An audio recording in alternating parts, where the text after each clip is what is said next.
Hello, everyone. I'm John MacArthur, Director and Senior Fellow of the Center for Sustainable Development at Brookings. Welcome.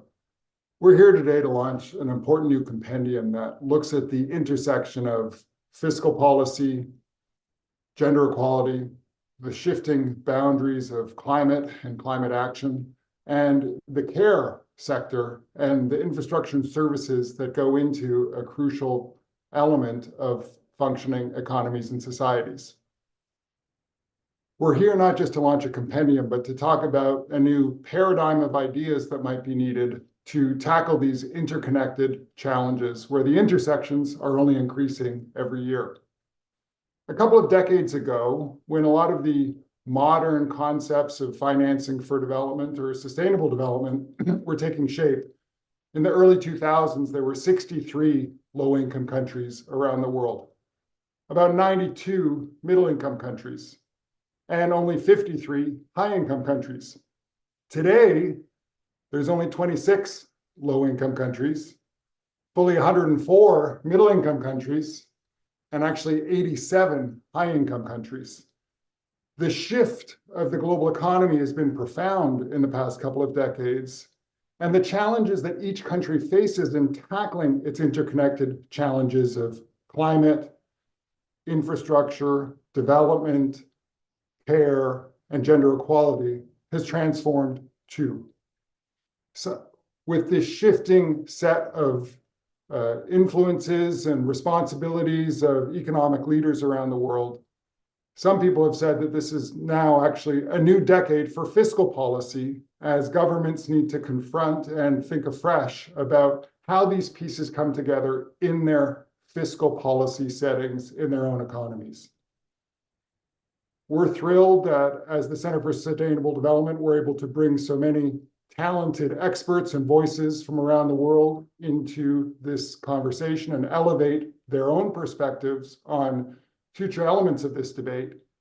And so it's in that context that I'm thrilled to introduce my colleague, Karen Groen, who's a senior fellow in the Center for Sustainable Development, and really led the editorial process and the visioning of this exercise to introduce the volume, introduce the compendium, to share key insights, and then to hand over to a panel who will talk through the range of perspectives that authors are introducing in their own words. So thank you for joining today. This is an important conversation. It's exactly the type of nexus debate that the Center for Sustainable Development was launched to try to host and advance. So we're thrilled to be with you, and Karen, over to you. Thank you, John. I'm really pleased to launch our compendium today. It's called Innovations in Public Finance, a New Fiscal Paradigm for Gender Equality, Climate Adaptation, and Care. It contains 13 chapters whose authors have worked together over the past year. You can see their pictures and names on the attached slide. I want to thank all of them for their contributions and to the subset of authors who are joining us today. It's been a really wonderful experience to work together on this compendium. In the next few minutes, I want to set the stage for the conversations that follow. I want to first emphasize the words innovations and public finance. Together, these 13 chapters contribute to the development of a new fiscal paradigm. They argue that fiscal policy, taxation and expenditure, that also incorporates climate finance, must be reframed to support progress towards gender equality and other goals, such as climate adaptation and poverty reduction. Several essays in our collection challenge dominant fiscal narratives, urging policymakers to rethink the ambition to tax the informal sector, to expose the political choices that are often marked by technical fiscal language, and to question whose interests are served by fiscal rules and debt servicing priorities. The chapters in this compendium argue that gender equality policy objectives should be considered through a holistic approach to fiscal policy, especially at the country level, to be more impactful. This involves connecting taxation to expenditures through both technical measures and political will to achieve countries' gender equality policy goals. Laura Abramovsky will discuss some of the possible technical reforms. It also means reconsidering fiscal space and the fiscal rules that parameterize fiscal policy. The theme of Homi Karas's chapter, revising fiscal rules and reforming tax and budget processes to enable low and lower middle income countries to prioritize the size and composition of spending that addresses the long-term needs of society. And Julia Mascagni will speak about our joint work on the role of fiscal politics in making reforms. We know that the right type of tax and expenditures can open fiscal space. Several of our chapters highlight the types of tax reforms that improve progressivity in the tax system, which benefits not only women, but those at the bottom of the income distribution, and reduce the regressivity of the types of informal taxes that countries impose, which Max Gallion will speak further about. And Hitomi Komatsu's chapter brings in the administrative capacity of countries to implement progressive and equitable tax policies that can improve compliance behavior and raise revenue. On the expenditure side, I want to highlight the importance of expenditures not just on physical infrastructure and the right type of infrastructure that not only promotes a greener economy, but also reduces women's unpaid work, but also on what some of us term social infrastructure. Education and health, of course, but also care. Care for children, care for the elderly, care for those with disabilities, and all of us who will need care at some point across our lifetimes. Onaran and Ivat, in their chapter, show evidence that expenditures on care services yield large employment and ultimately fiscal multipliers that expand fiscal space and pay for themselves over time through higher revenues due to increases in national income. Instead of thinking about care as an expenditure, let's think of care as an investment in social infrastructure that will be partly self-financing. This would then entail revisions to fiscal rules and budget processes to promote a transition toward longer-term strategic planning rather than imposing short-term constraints on public budgets. 4 country case studies in the volume explain the challenges of countries in moving toward a holistic approach and making investments in care services and care infrastructure. We'll hear from Una Maluka about Albania and Ana Maria Trebin about Colombia. Other chapters in the compendium explore Ghana and India. While no country has yet to adopt all the recommendations of our authors, many are moving in the right direction, laying the foundations for future progress. The theme of care, which runs through the various chapters, is not just good for women and families and communities, but is itself a climate adaptation strategy. We don't have time to discuss climate finance today. We'll be holding a separate event early next year where we can also bring in, following up to the discussions happening at COP30 this week. The last part of this compendium therefore argues that climate adaptation finance can be better aligned with domestic public finance to build resilience, reduce poverty, and advance gender equality. Heckloff and Subeiron, for example, point out that fiscal instruments can be designed in ways that progressively eliminate inefficient expenditures, such as subsidies for fossil fuels, and reallocate those savings towards renewable energy, poverty reduction, and care services. Sejal Patel highlights some good examples in her chapter of countries moving in this direction. And my contribution with Jerome Deheno, Ipek Karachan, and Lara Martinez develops a methodology for national finance ministries and local level officials to use in estimating the costs of care that can be incorporated into climate adaptation finance and public finance. In closing, I hope you'll find inspiration in our speakers' ideas, and I would urge you to work with your country revenue authorities and international actors to adopt this new approach and try to bring these innovations into fiscal policy in the coming years. We're going to show you a slide on the compendium. If you haven't read it, please just click on the link.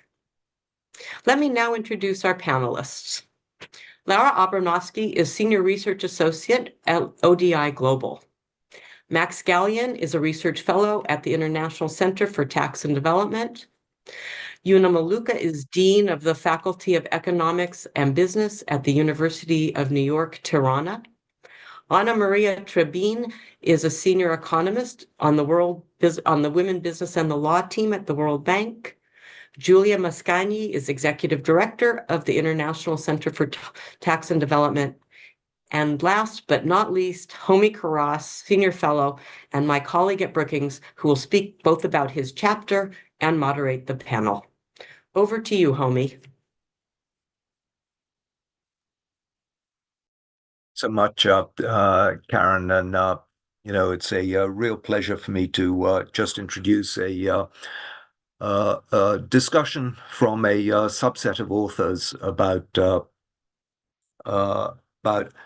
how the chapters in this volume are contributing to really something new in public finance. And let me be very a little simplistic in saying the old public finance in developing countries was basically to start with how much money do we have and can we mobilize?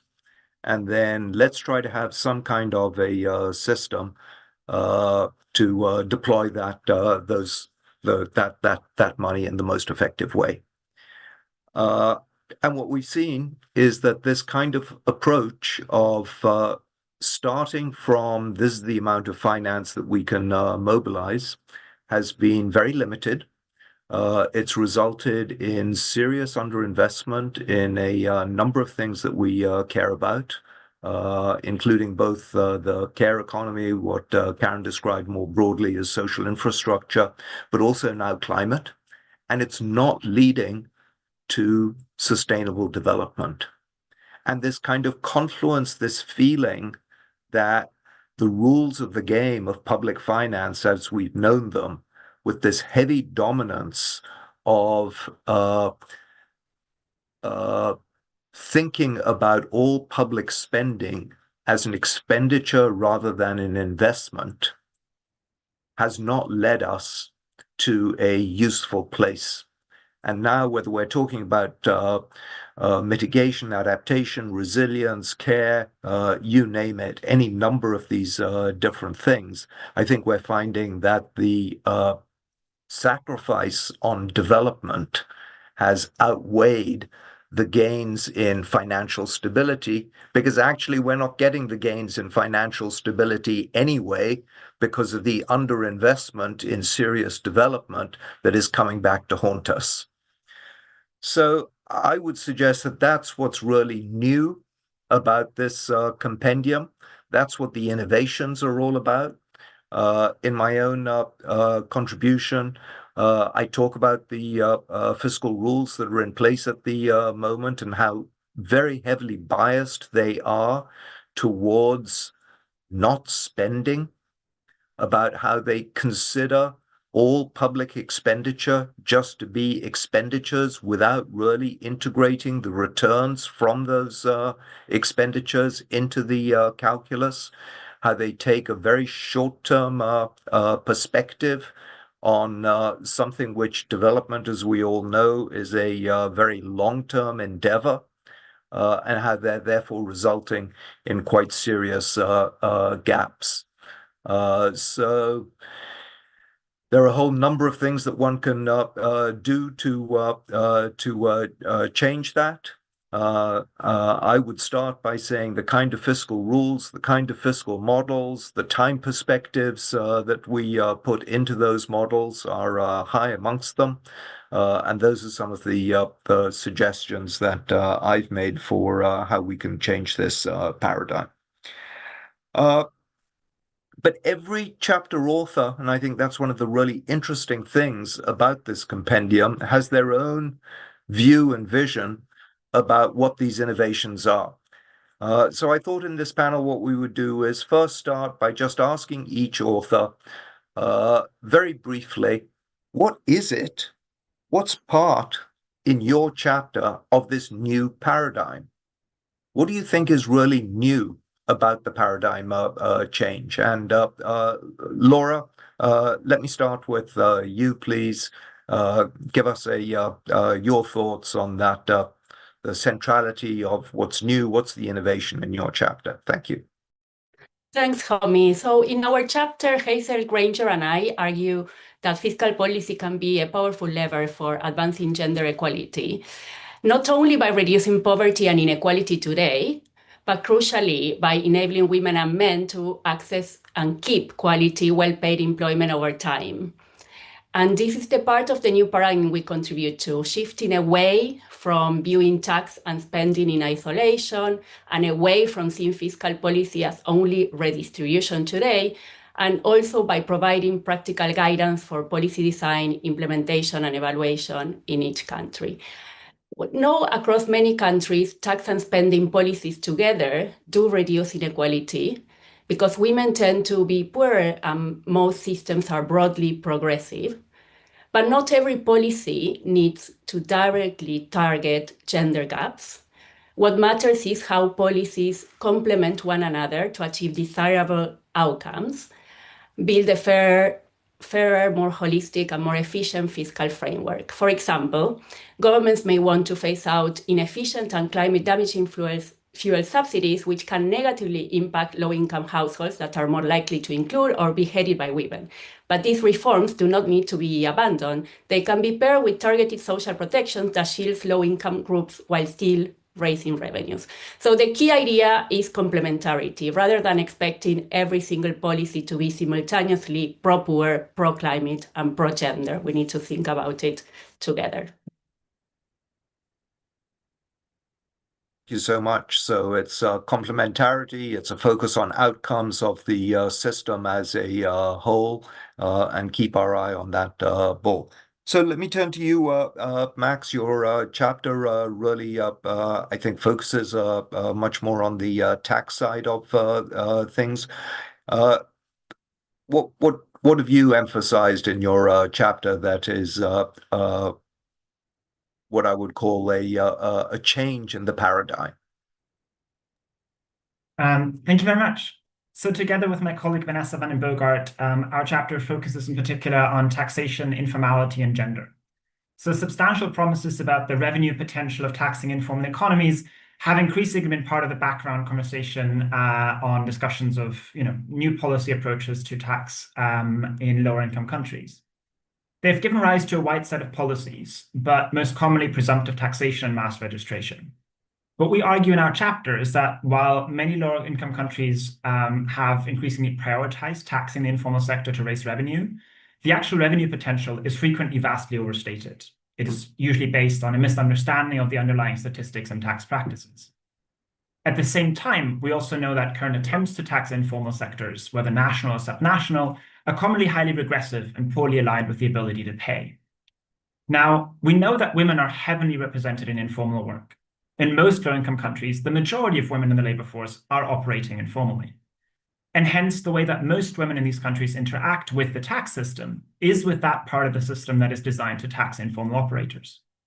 We also know that these taxes themselves often have highly gendered outcomes, that simplified tax regimes and local fees often hit women harder due to lower earnings, thinner profit margins, or the particular sectoral distribution.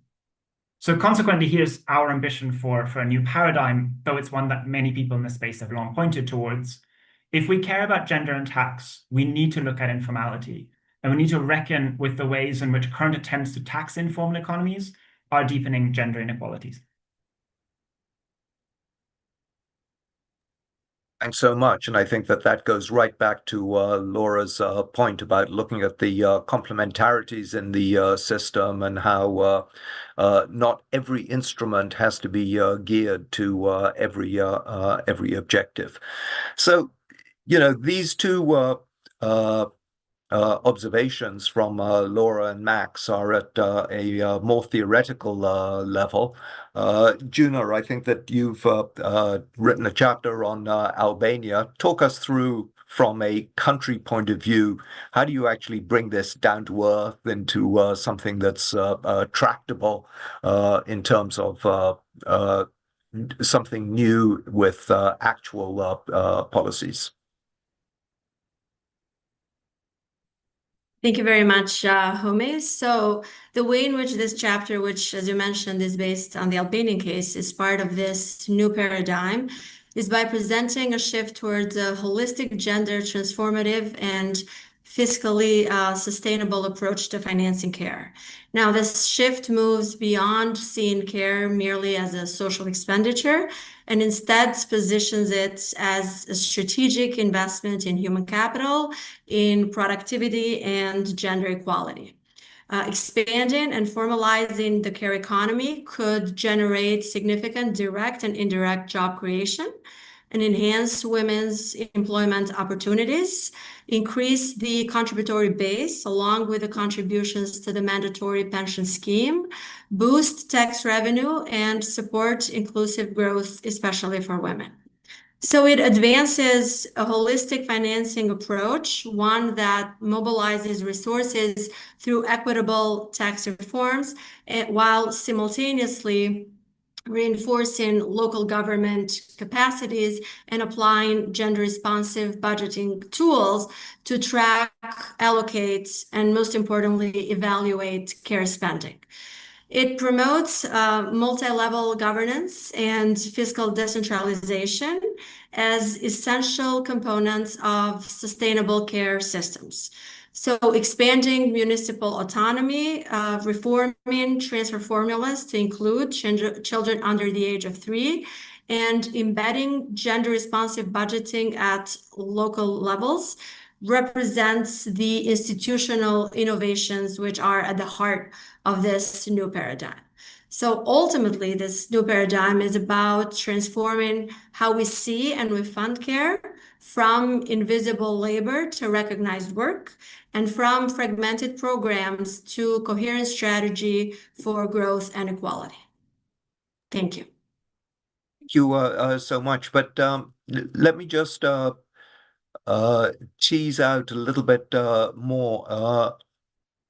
Are you arguing that the real locus of responsibility and the locus of action is more at the local government level rather than at the national government level? And how does one then make sure that all of the local governments, in some sense, implement such policies? Or is it just, whichever one happens to have a progressive authority?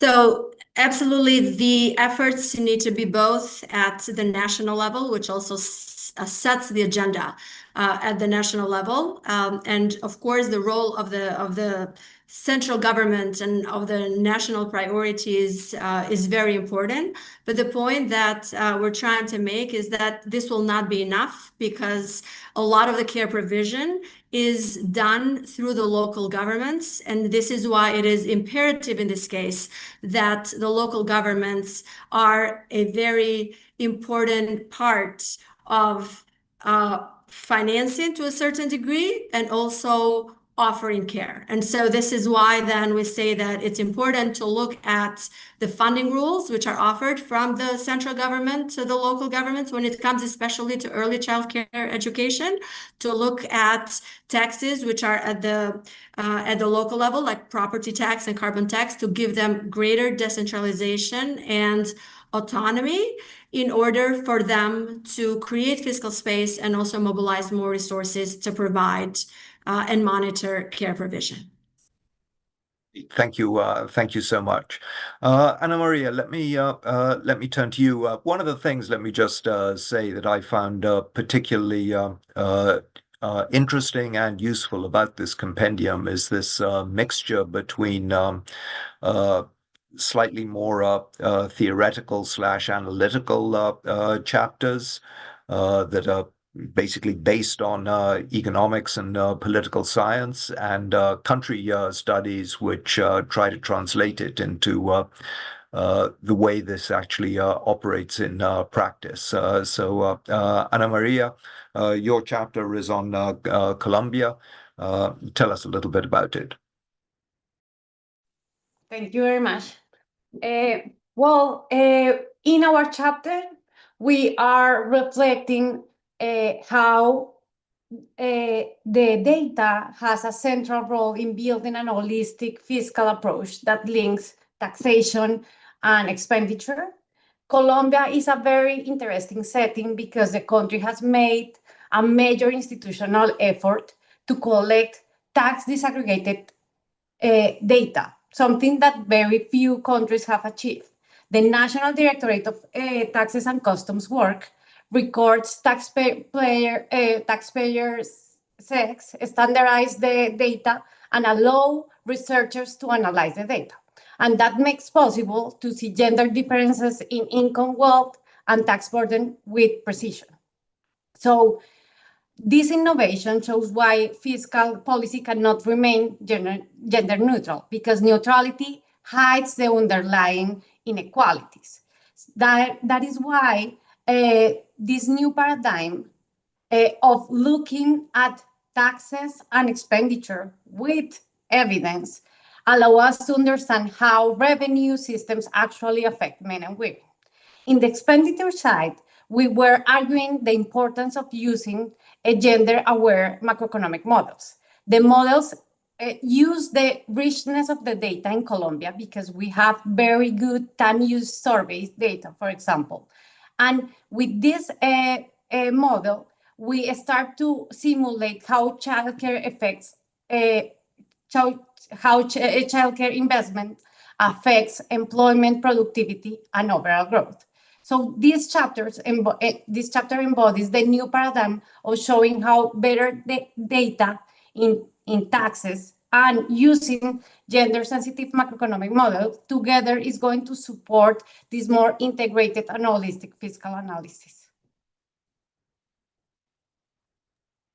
Thank you so much. So what I hear you saying is that we always talk about data-driven policy as something very abstract, but we don't ask the question, so what data do we really need in order to have good policy? And we rely typically on fairly standardized, national accounts and things like that don't allow you to then make good policy in certain specific areas. And it's very interesting to hear about countries which have changed their policy as a result of having invested in better data. So Julia, I mean, all of this so you can have the best data and the best models, etc. But ultimately, how does one translate that into political economy and into actually thinking about how the politics will support something new and something different? Do the politics support something new and different? And what, if so, what makes that happen? So thank you. That is exactly the question we're trying to address in the chapter that I co-authored with Karen Grown. And we're starting from this observation that we, at the same time, know a lot about the politics of policymaking, particularly in fiscal policy, but also we don't know enough. So there are several literatures and studies that have been exploring the politics of policymaking from economics. You have political economics, new institutional economics. From political science, you have political settlements. You have analysis of power that goes across disciplines and so on and much more. But there is no comprehensive perspective or a broader perspective on the analysis of politics in fiscal policy, and particularly from a gender lens.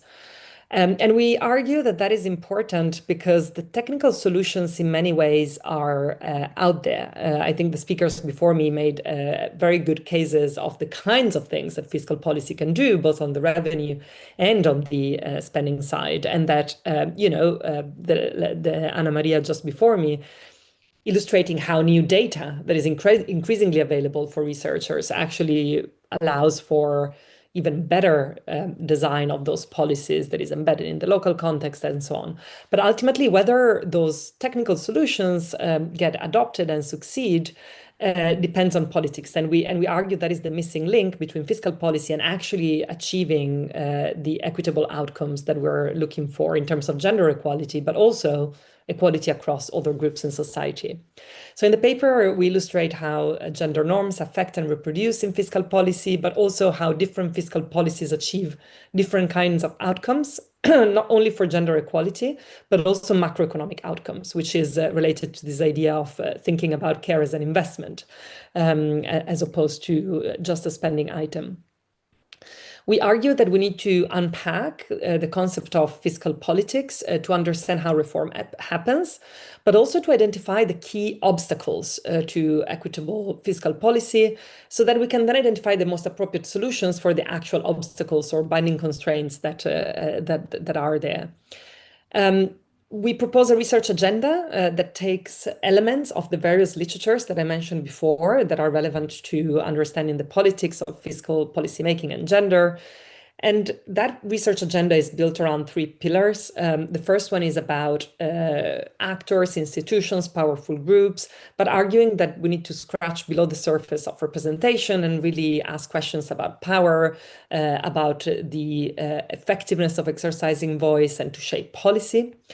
The second group of questions is about what are the key political stances, ideologies, and narratives, and where they come from in terms of interests, incentives, and motivations.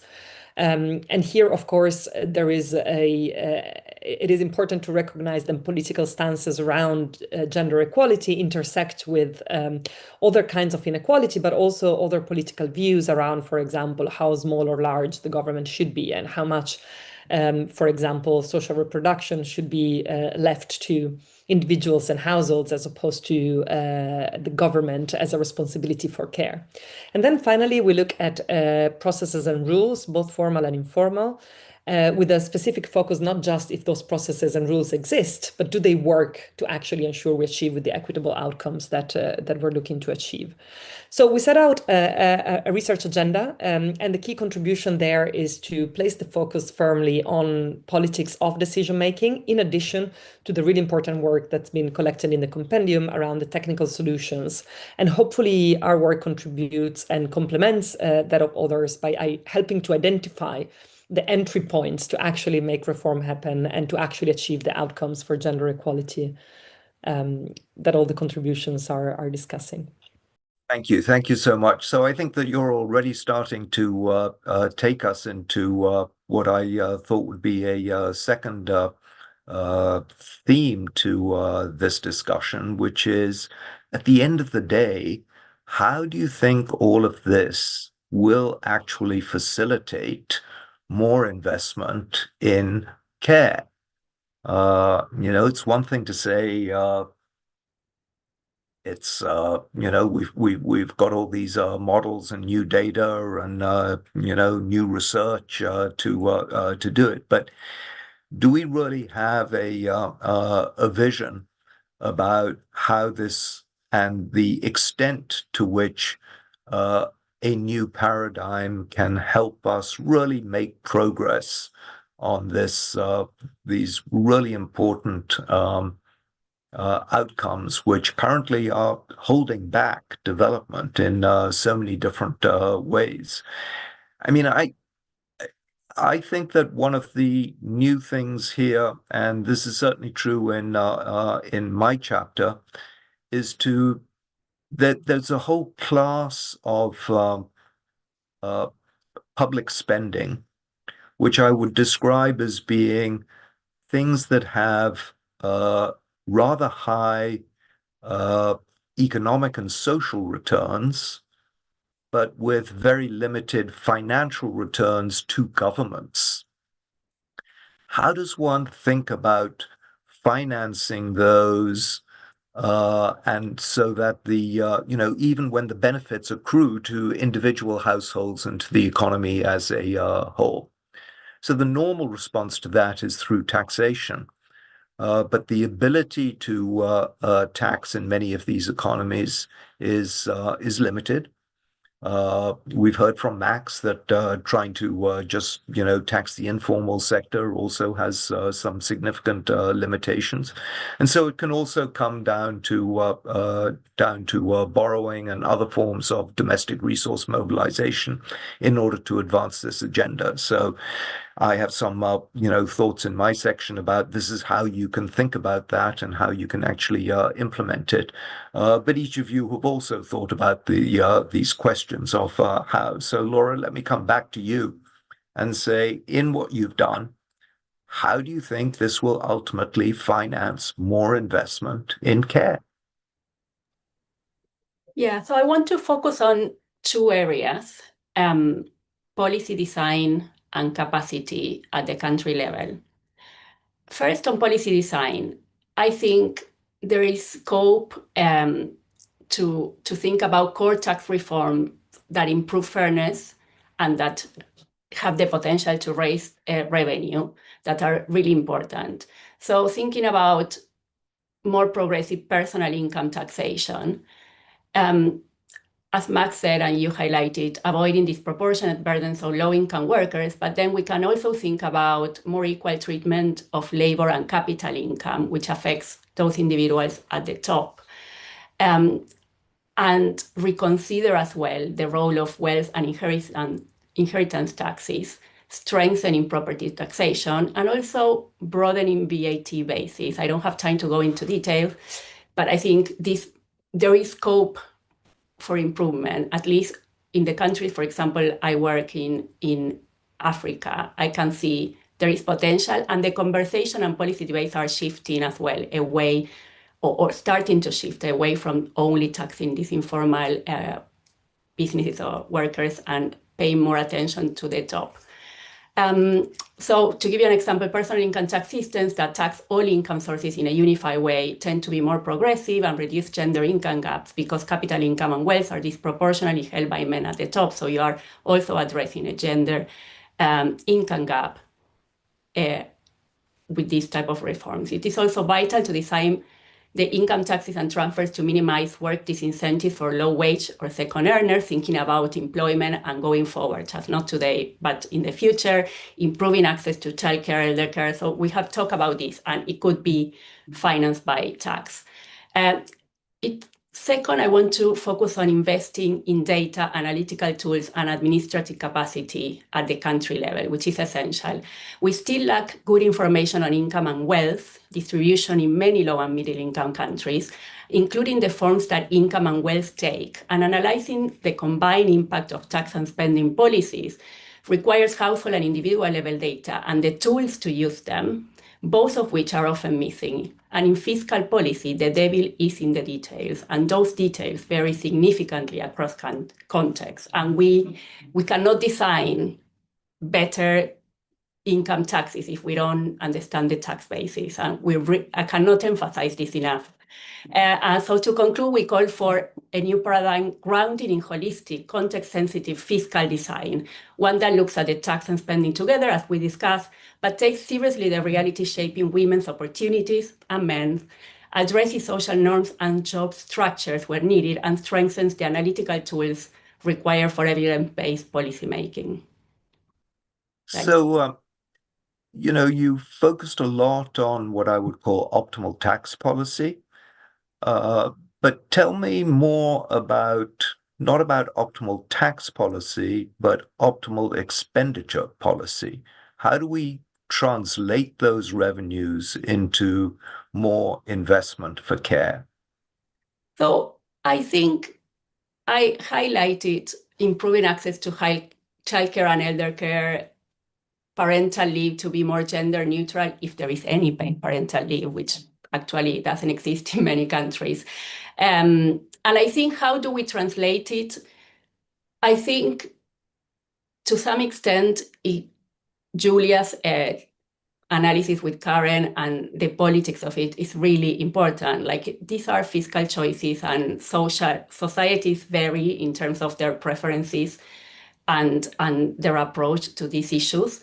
And I think we can shed light as researchers and analysts on the returns to spending more in care, how it affects women. Just to give you an example as well, like you were saying, like returns to childcare are always positive for women. Well, yes and no. Like, it could be positive for the children if it is very high quality. It could mean that leave for mothers is positive for the child, but may not always, depending on the design, lead to better employment outcomes for women. So again, we need to pay attention to the details, understand the context, but also be aware of the politics and the will and the preferences in societies. At the end of the day, politicians that make decisions how to spend and where, we can help them, but we cannot force them. Thank you. So Max, do you agree with the assessment that the best thing that we can do is really have, let's say, make sure that our tax systems and our don't have negative consequences and negative impact, and are reasonably fair, reasonably non-distortionary, and then we permit those resources to be deployed through the political system? Or is there something more proactive on the care investment in your chapter? I think I agree with that broadly, and I think some of the points that we make in our work highlights that might not just be good from an equity perspective, but can also be good from a tax administration efficiency perspective. So I think more broadly, I mean, the point that we make is that there isn't a tax goldmine in the informal sector, and that current ways of taxing informal economies are deeply inequitable and often have gendered effects. And obviously, that's not welcome news in a context where we know there's enormous pressure for more revenue generation in low-income countries. But at the same time, I think there's some good news, because I think there are some concrete things that policymakers can do in this space. And I can mention a couple. I mentioned three. And the first is revise presumptive taxes. So 60% of presumptive tax regimes in Africa, for example, don't have a minimum threshold at all. So introduce one. If you have one, raise it. This is not only popular, it's likely improving the livelihoods of women in low and other low-income groups. Also, I think perhaps most interestingly for this discussion, it can save money and Revenue Authority resources. So we did a study with the Ghana Revenue Authority where we found that the Ghana Revenue Authority spends 9 times as much resources collecting its presumptive tax than it actually makes money from it. So raising thresholds here is not only positive from a gender equity perspective, it can also help reduce revenue inefficiencies. Second, I think moving away from a narrative about informal sector taxation more broadly and towards a narrative about taxing undeclared high incomes that are hiding out in the informal sector is really important, both from an equity and an efficiency perspective. There are strategies to do this, but they're not found in kind of the broad-based mass registration or presumptive tax regimes that we often see today. And I think third, we can think practically about how we take a holistic approach of this issue, which I guess is a theme that runs through the entire volume, to not just look at this from a revenue perspective, but in a context of kind of the wider whole government approach towards not just informal economies, but also women in informal economies specifically, in relation to what we've called kind of a feminist fiscal framework that integrates gender considerations into tax design and public spending, improves gender disaggregated data, but also links tax reforms with broader policies on public services, on care responsibilities, to think about this not just from the revenue perspective, but from a formalization and development perspective. So there are some concrete things that can be done in this specific area, even if they're ambitious. And I think that ultimately, like all good public policy, your conclusions outline using the full array of fiscal instruments to achieve given social outcomes. And one needs to specify what those social outcomes are, and then think about how each of the instruments can make a contribution. Juna, let me come to you. Do you have hope that some of these changes can and will and are being applied in Albania? Yes, there is hope that this new paradigm for fiscal policy will facilitate investments in care by broadening the fiscal base through equitable and progressive tax reform, with specific recommendations on closing regressive VAT exemptions that favor high-income groups, and strengthening property and carbon taxes that can generate stable local revenues. So these measures could expand fiscal space in ways that are both equitable and progressive.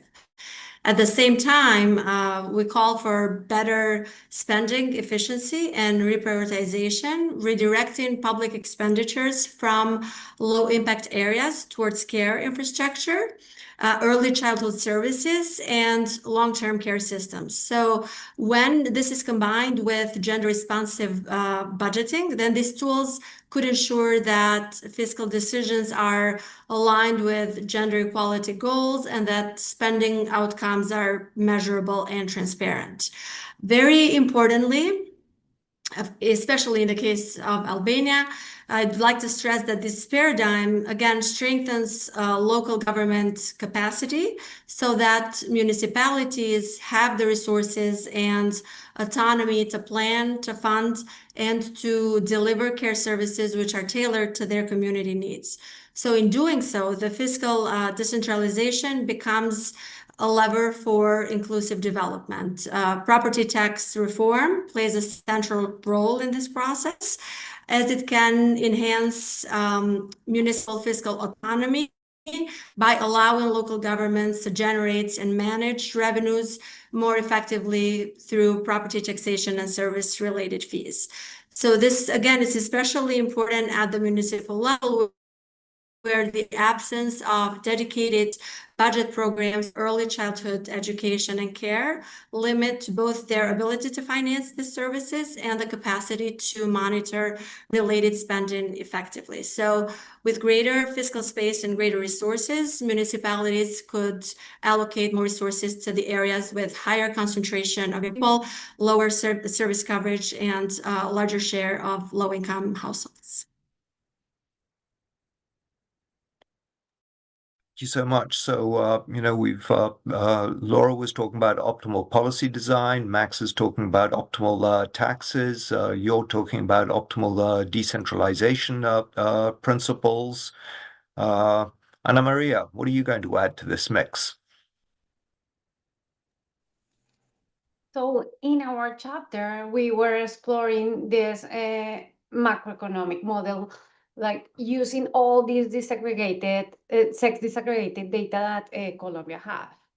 And we started to look at three policies that are usually the ones that have been in place. That is childcare subsidies, expansion of public childcare services, and cash transfers. And with the model and the data from Colombia, we saw very clear results. Public childcare provision produces the strongest economic and gender equality outcomes. It reduces unpaid care time for men and women, increases women's participation in paid work, raises GDP, and expands overall employment. Because public childcare is labor intensive and distributive, it also generates the largest long-term fiscal benefits, broadening the tax base. So again, you have to see the two sides of the coin, the taxes and the expenditure. When we see subsidies, we have similar results, but they are smaller. And with cash transfers, we see something completely different. It could reduce women employment. So, and the unpaid work increases. So this is exactly why we need to use evidence and use these kind of tools for giving ideas to the government to invest in certain policies that really are going to produce benefits in the economy. Colombia today uses this type of models, inspiring the model that we have in this chapter. The central bank is using a model with unpaid care. The National Department of Planning is also using it, and that this evidence has been fundamental in giving greater interest and investing in childcare as a strategy for growth. Let me just ask, you didn't mention, is the Ministry of Finance also using such a model? And you mentioned that your findings were that fiscal revenues actually increase in the long run. Can you tell us what does the long run mean? After how long? We have there 30 years in the model. And the Minister of Finance works together with the National Department of Planning, and the National Department of Planning is using this kind of models. They started to use it. I was gender minister in 2018, and when I started, we in the national develop in the plan of development for that year, one of the mandates was to use this kind of models with gender awareness. So they started to use this kind of models. Also, I was working in the central bank, and we developed together this model that I refer to in the chapter.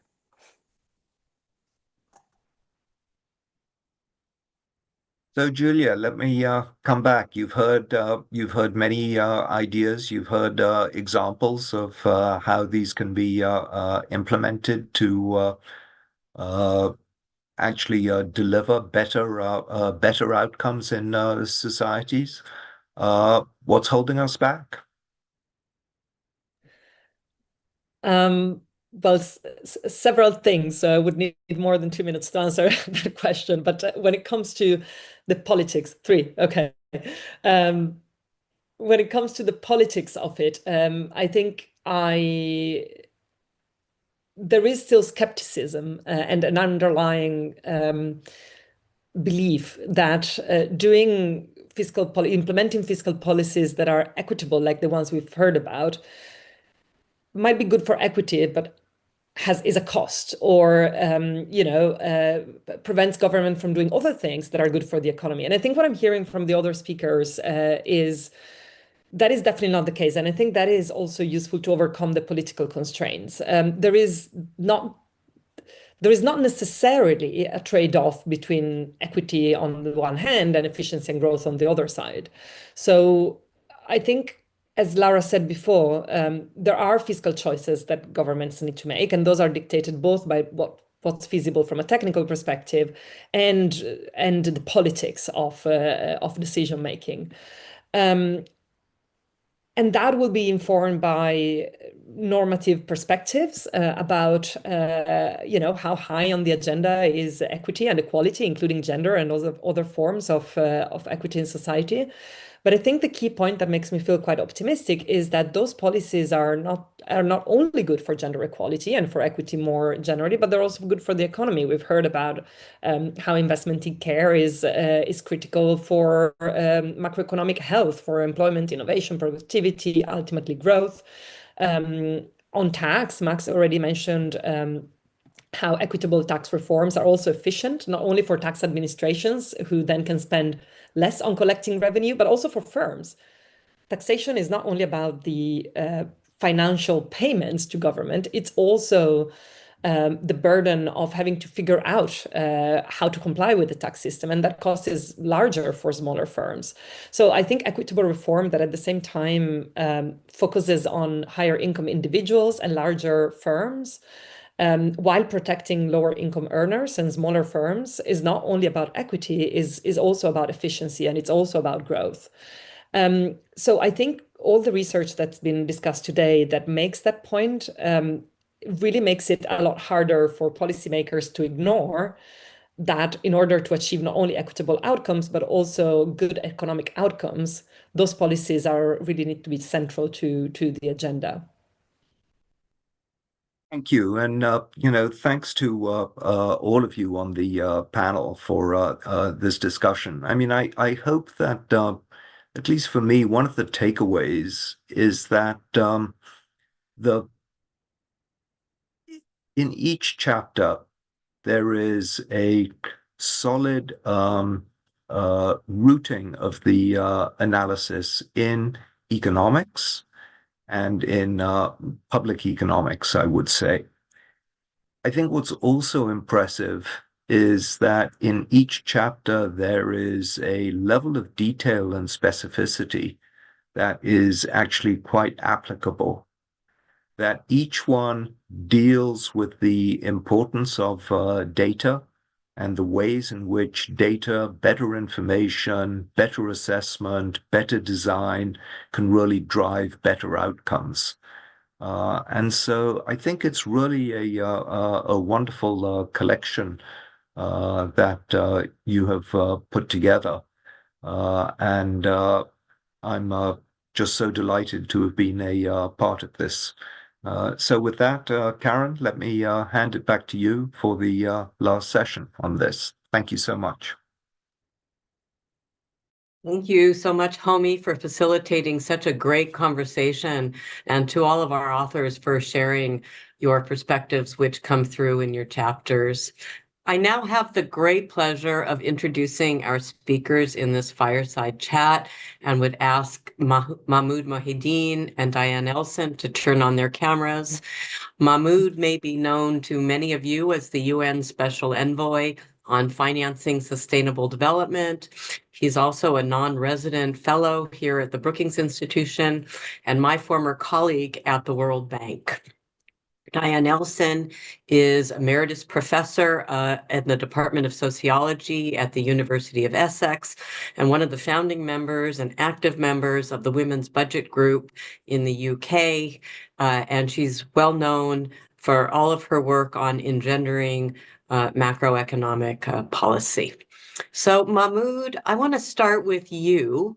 Let me ask you, after listening to this discussion and hearing about the innovations in this holistic approach and some of the reforms for design and other things, what are your main takeaways for how countries should think about innovations in fiscal policy, as well as climate finance to advance equality? Right. Thank you so much, Karen, for the kind invitation. I hope that you can hear me well. We can. Very good. I'm connected from Cairo today, and I see the discussion is very much relevant to the policymakers here and to the region as well. It's good that you managed to have this great authors and thought leaders in producing this compendium, and I enjoyed very much what I listened to. But let me share with you a couple of quick reactions before I get into the innovation, because as you mentioned in the introduction now, two things came often. One is related to the holistic approach. So what will happen if you don't have such a holistic approach in practice? It's easier to recommend, but when it comes to the government internal dynamics with many trade-offs, you may not really get this kind of holistic approach. The other thing, you mentioned the issues related to climate. And again, I'm happy that in COP27 here in Egypt, the first time that the links have been adequately established between climate finance, especially on adaptation, had this issue of the human-centric approach, the implication on health, well-being, and the impact on women. But that was like 3 years ago. The framework was there, the arguments were there, but I didn't really see a great deal of action, because if it is not reflected in the budget, as simple as that, as conventional as that, it doesn't exist. We can say whatever of recommendations, but the budget is the summary of the public choices. And I haven't seen that in many of the budgets I follow closely, especially from this region. And I didn't see it actually as well reflected adequately in the assumed alignment between the nationally determined contributions and the budgets of the states and the plans for the SDGs. So that holistic approach, I haven't seen it reflected in the different documents that are prioritizing policies. Then there are a couple of things that I would say that they could be helpful. But before that, in this important point related to the trade-offs, it's comforting to say that the issues of concern related to inclusion, gender, women participation, adequate prioritization of women and gender in budgets, are having efficiency gains without compromising fairness and equity. But what if we are in some stages, and I was in government, as you mentioned, what if we're stuck in this? What if efficiency is getting us against equity? It's an issue of public choice. It's an issue of public choice that should really be determined by policymakers and those who select them in government. Because in many cases, I very much, and I went through the compendium, I'm very pleased that the equality as efficiency had been emphasized, and fiscal innovation for gender equality, even by numbers. I saw it here in the reports on the compendium and the good work, that closing gender gaps could raise GDP. Closing gender gaps, we see it as well in a recent report by the World Bank. It could really increase, especially in some regions, sub-Saharan Africa, MENA region, or they call it MENA-P now, and South Asia. Closing gender gaps will have this kind of tremendous substantive gains that are welcome. But what if in the short term it doesn't? I think we need really to make sure that if efficiency in the short term is getting against equity in the short term, the long-term survival of efficiency and growth will not happen without this emphasis on equity. And here, this is a kind of an education for policymakers in different places.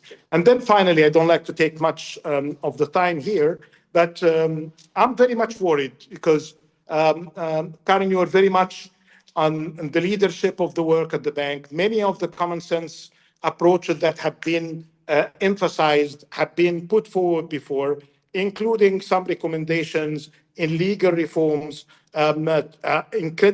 credible enforcement for these legal reforms for inclusion. There were some good suggestions as well that some of the impediments facing women participation, including expanding safe transport, affordable childcare, remain critical, but they need to be reflected in the budget. In some budget they are, and especially in the countries that we don't really see them fighting to survive against their immediate obligations when it comes to debt service. So I can quote many countries in this region, and with this region I mean MENA region and Africa, when they spend their debt service as they should, and that eats up from their current revenues, there is very little flexibility that they can do to invest in education, to invest in healthcare, and invest in inclusion. And then the final point I'd like to share, I like very much what you put here in the public spending in these areas of inclusion. They shouldn't really be seen as consumption, but they should be seen as investment. Congratulations, I like that. And I think the IMF, including the notes that you referred to when it comes to gender, they subscribe to that as well.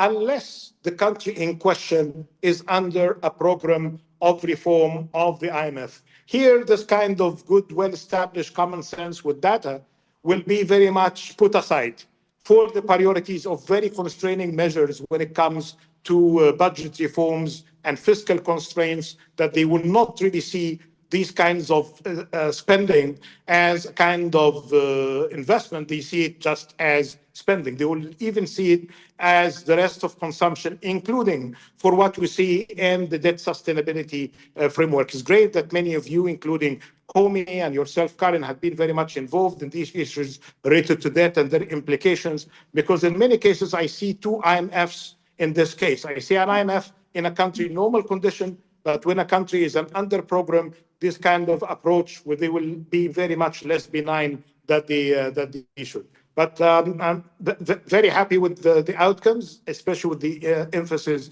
on their policy implications. Over to you.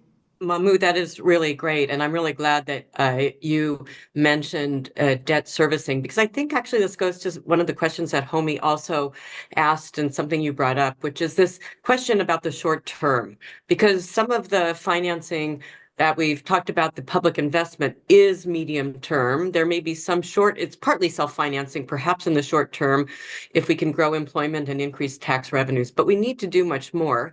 And one of the things that's strangling governments is debt service. And you've been part of several commissions and have made recommendations on what the IMF, what private debtors can do in the short term to relax some of these really terrible constraints on government so that they can prioritize the right kind of expenditures. So maybe you can say just 2 or 3 things about that, and then I'll turn to Diane. Well, one of them definitely is an area that we discussed at Brookings at the margins of the annual meetings on areas related to debt and debt reform. And this was part as well of the expert group on debt and development crises. And it's basically about the prevention, which is basically about the debt sustainability analysis and the debt sustainability framework, either for low-income countries or for countries with market access, and how we are treating different types of public spending. So this is before the event of being under debt distress or in about to fall in a debt trap. And then when we are dealing with the debt restructuring and debt rescheduling, there should be, again, a separation that's not adequately reflected in the common framework of the G20. And again, the second recommendation is basically for debt restructuring. And the third, when it comes to debt relief and debt swaps as part of the innovation, we advocated not just the typical debt for climate swaps and debt for environment, debt for nature swaps, but debt for development swaps that could really consider aspects of debt management and debt restructuring in other areas of development, including aspects related to inclusion and gender. That's really, really great. And I have to say, what you emphasize are possible technical approaches, which I think is really important. But again, we have to consider the current politics, which makes some of these issues a little bit more difficult to achieve. Let me turn to you, Diane, and ask you the question. You've been working on issues of fiscal policy, fiscal space, gender budgeting for more than 30 years now. How does this compendium change or even extend your own thinking on these issues? Is there anything that you found particularly novel or surprising? I very much welcome the compendium, which reinforces my long-held view that fiscal policy for gender equality needs to move beyond a narrow focus on counting the funds allocated for women in government budgets. When the idea of gender-responsive budgeting was developed in the early 1990s by Debbie Budlander from South Africa, Rhonda Sharp from Australia, and myself, we emphasized the need to look at revenue as well as expenditure, to look at impact as well as allocations, and to connect the amount of money raised and spent to the policies required to advance gender equality.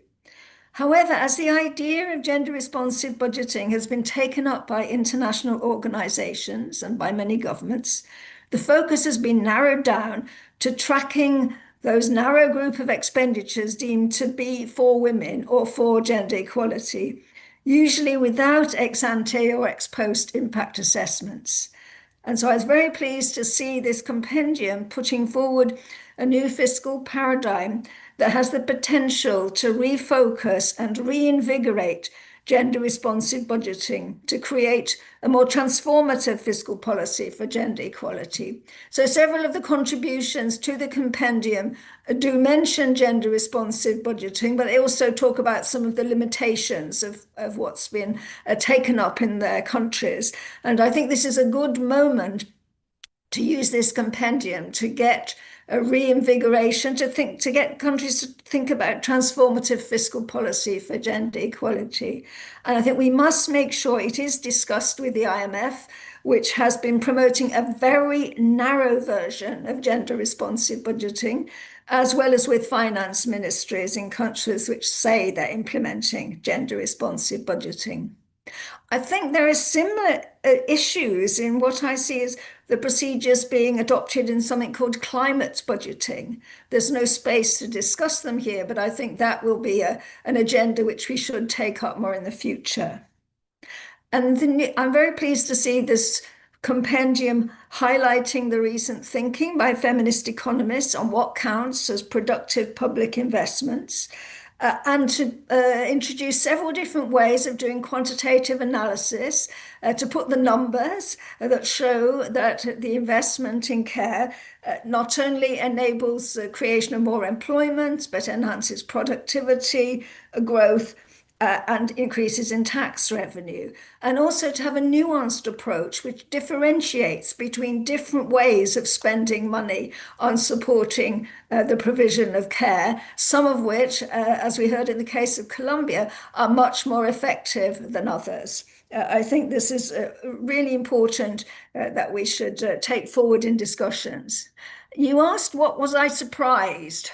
One of the things that surprised me was that in Homey's paper, which reported that the overwhelming majority of forecasts of debt distress made by the IMF and the World Bank were false positives, which had incorrectly signaled imminent debt distress and called for radical reductions in public spending. I've always been skeptical of these debt sustainability analysis, and this really reinforced it. And clearly, these forecasting models are in need of revision, and this could be an opportunity to press for the incorporation of the economic returns to investment in care in these models. I share Mahmoud's view that there are two IMFs, and it's very important to try and get the bits of the IMF that have been working a bit more productively on gender equality and economic policy in discussion with those who are doing the modeling and emphasizing the fiscal consolidation without taking into account any of the kinds of evidence that's presented in the compendium, the kind of arguments that Homi brings together in his chapter on the fiscal space. I do think there's an opportunity here, but we've got to do more than have this webinar. We've got to take that argument to all these other actors and get them to pay attention to it. Thank you so much, Diane. And Mahmoud, you may have something to say about that because that's something that you've been working on. So you get to chime in on that one. But I also wanted to say, if there was one thing, you are Minister of Investment in Egypt. We know that. If there's one thing you do differently today to move some of these innovations forward, what would that be? Well, two cases here. Again, if a country is not under debt distress, I think they will have the flexibility.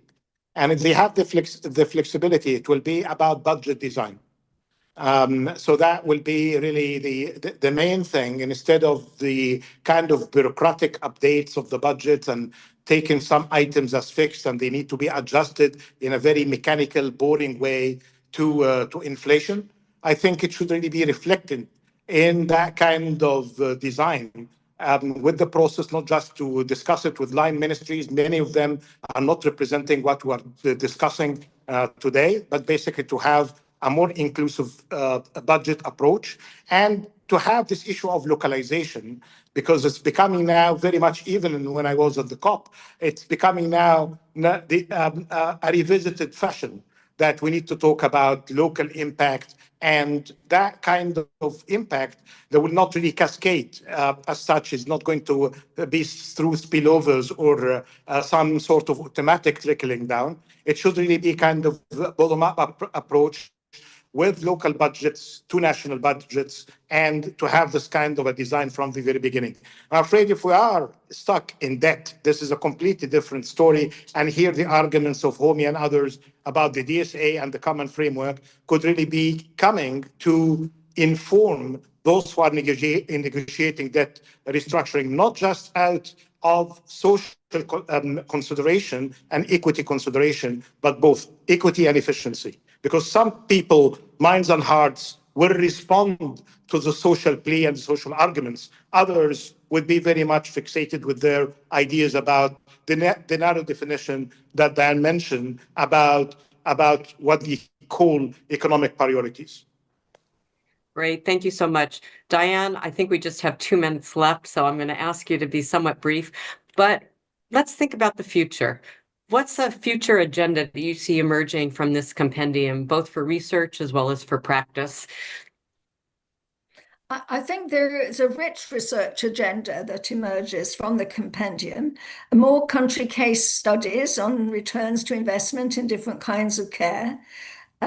More country case studies on attempts to tax informal businesses and indeed attempts to tax to tax the rich. We had examples in the paper in Ghana, which is in the compendium. I think we need to know more about what kinds of tax reform that's progressive it's been possible to introduce and what has met an enormous pushback. And I think that the idea of thinking about the fiscal politics and how the fiscal politics intertwines with the politics of women's rights is really important. I'd add 2 actors to your list of actors here. I think it's important to look at civil society, including academia, NGOs, journalists, and so forth, because they can often be a counterweight to the lobbying of the institutions that want to preserve the status quo and can be open up to new ideas about conversations, for instance, about social infrastructure. So I think that's important. But I also think we have to take this to the world of finance. Because as we heard from Mahmoud, a huge constraint on government budgets is debt, and is the bond markets, and is what financial analysts, it's not just how the IMF models, it's how the financial analysts model. I think it's a real challenge there because they're very short run in their modeling, and they do not look at they only look at the implications of things like investing in a road for which you can charge a toll. That's fine, they think. But their models at the moment, I think, don't take into account the kind of interactions and more widely diffused economic returns that the papers in the compendium highlight. So I think you need another workshop in Washington, D.C. with the institutions there, but I think you need one in Wall Street as well, with the financial analysts there. Terrific. Thank you so much, Mahmoud. Thank you so much, Diane. Thank you to our panelists in the earlier discussion for a wonderful conversation.